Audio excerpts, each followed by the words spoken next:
All right, if you are just joining us here at the top of the hour at 10:01 on the East Coast, we are continuing to monitor a developing story over in Israel and the Gaza Strip as Hamas launched an attack overnight and in the early morning hours, infiltrating parts of Israel and sending thousands and hundreds and thousands of rockets over into Israel, killing now at least 100 people there. We're also learning some 200 Palestinians have also been killed in a dramatic escalation between tensions between these two groups, both Hamas and the nation of Israel. I want to turn right now to Jonathan Panikoff over at the Atlantic Council to break down really the very latest on what's happening here. Thanks so much for joining us, Jonathan.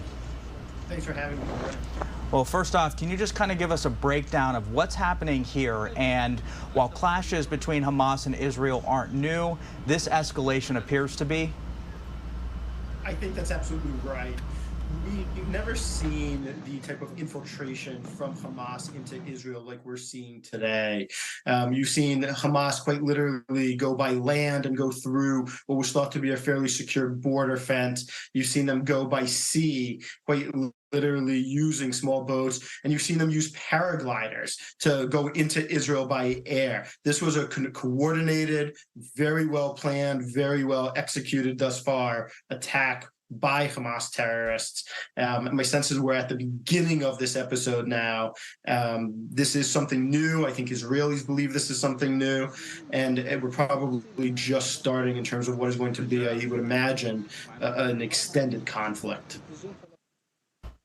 Absolutely, and we are taking a live look over in the Gaza Strip right now. These are some of the new images that are coming in as Israel launched that essentially a counterattack on Hamas militants there. Obviously, the death toll in Palestine much higher than what we're seeing right now in Israel. Israel has a bit more fortifications, to my understanding. I'm hoping you can kind of explain that for our audience, especially those who aren't as well versed in the happenings of the Middle East. Of course. So look, Israel is more fortified, most prominently through the Iron Dome system, which is an air defense system. Basically, Hamas fires rockets, Israel fires interceptors. They collide in midair, and so the rockets don't hit Israel, don't hit the ground. Now, we've seen, unusually, some of them actually get through. We don't know the numbers yet. It's still too early. I think the number's probably low. But because Hamas is sending barrages and so many rockets, it's overwhelming the system at times. But that system has provided a level of defense that obviously those living in Gaza don't have. And so it's not unusual to see the number of deaths in Gaza be quite a bit higher than those in Israel. The other thing worth noting, though, however, is that there is a history, and I have nothing to confirm that it's happening this moment, but there is a history of Hamas using public facilities, schools, and other public venues to hide rockets, to hide missiles. And if the Israelis are going to be targeting them, then, of course, at the same time, you'd also see an increase in the number of deaths from such facilities. Now, Jonathan, we did hear from Israel's Prime Minister Benjamin Netanyahu just moments ago. I know we did play that out just a little bit ago. I just want to play that out again for any of our audience just joining us. So let's listen into that, and then we can react to that on the back end. The enemy will pay an unprecedented price. In the meantime, I call on the citizens of Israel to strictly adhere to the directives of the IDF and Home Front Command. We are at war, and we will win it. Now, Jonathan, Israel's Prime Minister there, Benjamin Netanyahu, saying, quote, "We are at war." Is that statement more escalated than any other statements that he's made before when discussing this relationship between both Hamas and Israel? What's happening on the ground, and what do you make of those comments? Yeah, there is a history and a period. You know, there was obviously a long campaign in 2014 where you saw an extended conflict with Hamas as well. But I think over the last few years, you have seen Netanyahu, during the time he's been prime minister, usually try to take a slightly more moderate approach. I think what it is a reflection that he and the security establishment in Israel recognize this is something new. This is not just rockets being fired in a tit for tat from Hamas to Israel and Israel responding in kind. The type of broad, multi-layered, multi-front attack that you're seeing, an infiltration that you're seeing, puts it in a new category. And so Israel is going to respond as it's a new and dynamic situation that it hasn't seen before. And so that's one of the reasons I really do expect there to be a fairly intense and broad conflict that we haven't really seen, let's say, for the last few years. We continue to take a look at live images there on the ground. I can't tell if, I'm not sure if this is the Gaza Strip or in parts of Israel. I'm assuming, based on that Palestinian flag there, that is the Gaza Strip. You can see the burning of tires. Also in this same shot, let's go ahead and pop up the audio. We'll listen into this for a second here, Jonathan. We could hear earlier explosions. You can hear bottles being thrown around and gunshots off in the distance as ambulances really scour that scene. We'll just kind of simmer this for 1 second here as we continue this conversation in just a little bit.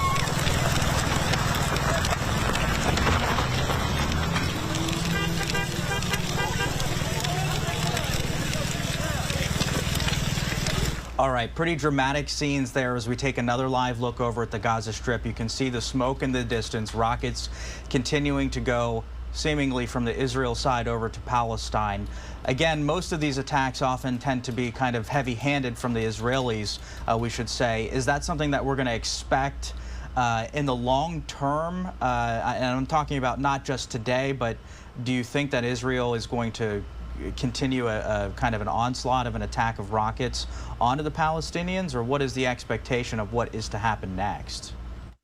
So I think you'll certainly see a fairly robust Israeli response. I think the question of intensity actually has less to do with Hamas than it does another militant actor and terrorist actor, which is Hezbollah.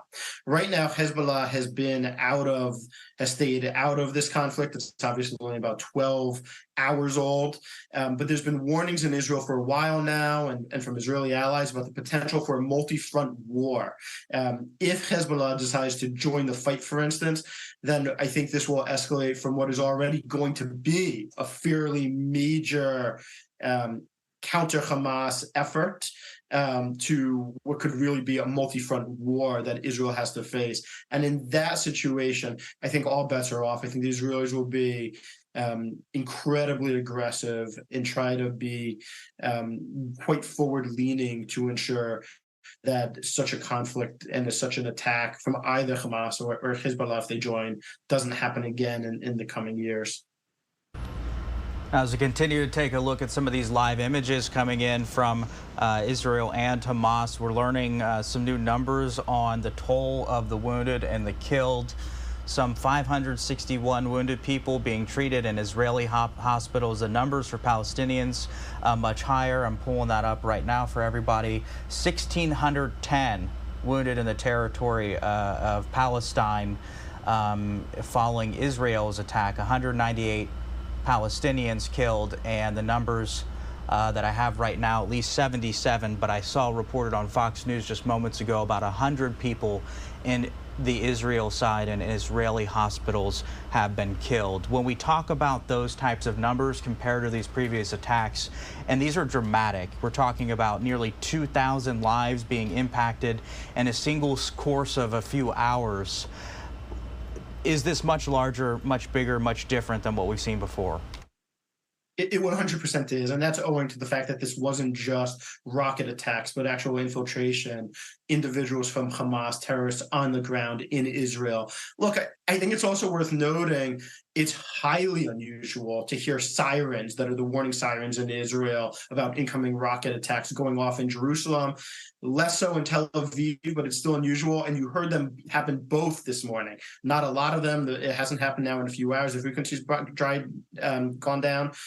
But I think that as well is another, factor to highlight, to show as an example of that this is something different about the intensity of the war and frankly how broad Hamas is trying to make it as well.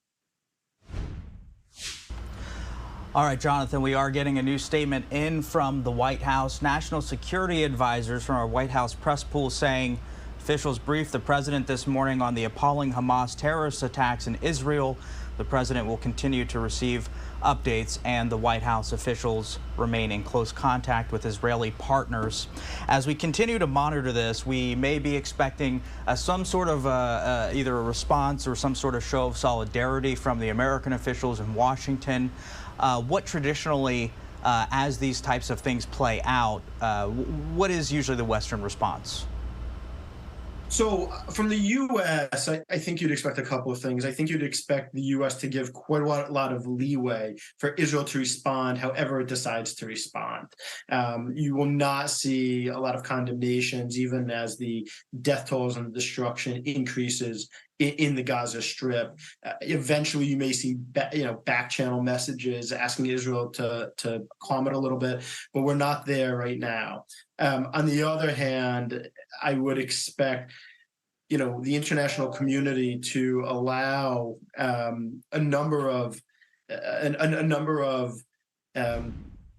expect the international community of apologies to allow Israel to have a few days, but you will see from Europe especially a call for calm sooner than you will for Israel, call for de-escalation. We'll probably see that from the Arab states as well.